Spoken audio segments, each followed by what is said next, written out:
छात्र संघ चुनाव में एक बहुत ही अहम किरदार होता है जो छात्र संघ चुनाव प्रभारी होते हैं उनका।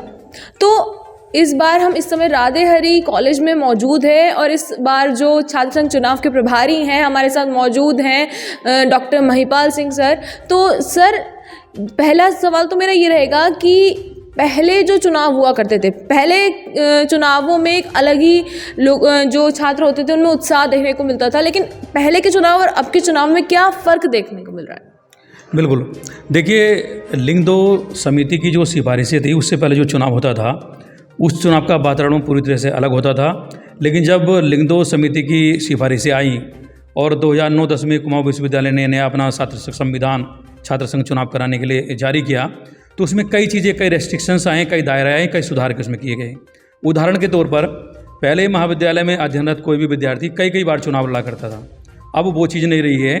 अगर महाविद्यालय में कोई विद्यार्थी एक बार चुनाव में अपना नामांकन करा चुका है, चाहे वो विजयी रहा हो चाहे वो हारा हो, वो दोबारा चुनाव नहीं लड़ सकता।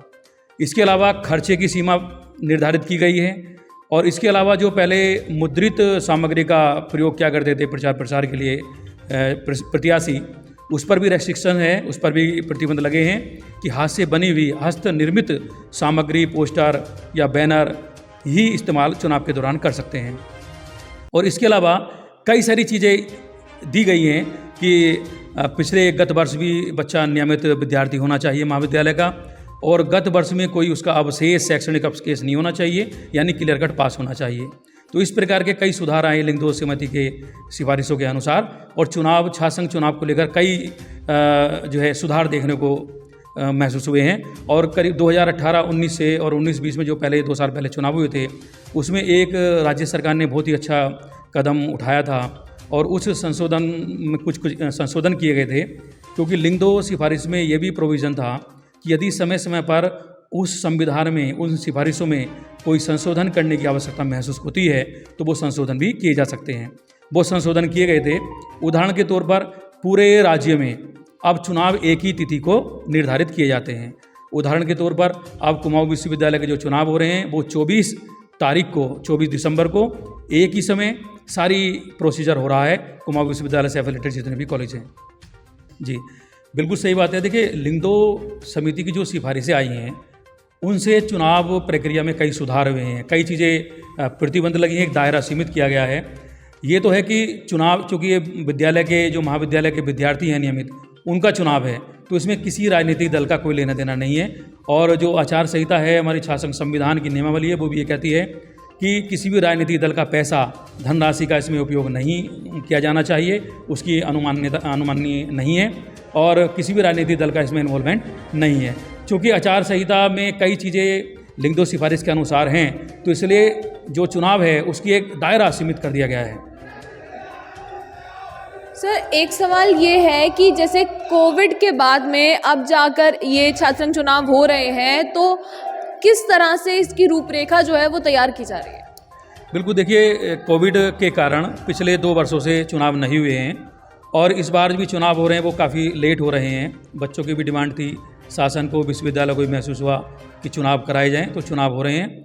विलम्ब से भी हैं और 2 साल से चुनाव नहीं थे, तो उसको देखा जाए तो विद्यार्थियों में थोड़ा जोश महसूस नज़र आ रहा है और चुनाव की हम लोग तैयारी कर रहे हैं। हमने अभी 15 तारीख को महाविद्यालय के प्राचार्य डॉक्टर चंद्राम जी ने निर्वाचन समिति का गठन कर दिया है जिसमें मुझे मुख्य निर्वाचन अधिकारी बनाया गया है और इसके अलावा हमारे 7 सदस्य और हैं जो हमारे निर्वाचन अधिकारी बनाए गए हैं। Doctor Aditya Prakash Singh, doctor Snehlata madam, doctor Rita Sachan, doctor Mamtesh Kumari, doctor Mahesh Mewa Faroz, doctor Ramesh Chandra Kashyap और डॉक्टर उदय कुमार जी। इसके अलावा हमने आंतरिक स्तर पर, महाविद्यालय स्तर पर एक आंतरिक पर्यवेक्षक की भी नियुक्ति की है जो प्रोफेसर मुकेश जोशी जी वाणिज्य संकाय के हेड हैं, वो देखेंगे। लिंग दो समिति के सिफारिशों के अनुसार और जो संविधान है चुनाव का उसके अनुसार हमने शिकायत निवारण प्रकोष्ठ की भी स्थापना की है जिसके मुखिया महाविद्यालय के chief proctor professor Mrityunjay Kumar Sinha ji हैं कि विद्यार्थी जो प्रत्याशी हैं यदि वो चुनाव संबंधी कोई शिकायत अपनी अर्जी लगाते हैं तो उसका निराकरण किया जा सके, उसका निवारण किया जा सके, उसके लिए एक शिकायत निवारण प्रकोष्ठ भी बनाया गया है। महाविद्यालय में 19 तारीख को हम अधिसूचना जारी कर देंगे चुनाव के संबंध में। आज 17 तारीख को 3 बजे संभावित प्रत्याशियों की एक मीटिंग बुलाई गई है जिसमें विद्यार्थियों को, जो संभावित प्रत्याशी हैं, उनको आचार संहिता के बारे में पूरा विवरण बताया जाएगा। साथ में पुलिस प्रशासन हमारे साथ होगा, वो भी कुछ नियम कायदे कानून बताएंगे। 19 तारीख को 2 बजे छात्र संघ चुनाव से संबंधित अधिसूचना जारी कर दी जाएगी। तो ये हमने जानी कि किस तरह से छात्र संघ चुनाव की जो पूरी रूपरेखा तैयार की गई है, उसमें क्या आगे होने वाला है, इसकी पूरी जानकारी हमने ली। मैं अनुश्री भारद्वाज, सुरागलाल न्यूज़ चैनल से मानी गुप्ता के साथ। उत्तराखंड की खबरों से जुड़े रहने के लिए आप हमें सभी सोशल मीडिया प्लेटफॉर्म्स पर सब्सक्राइब, लाइक और फॉलो कर सकते हैं। धन्यवाद।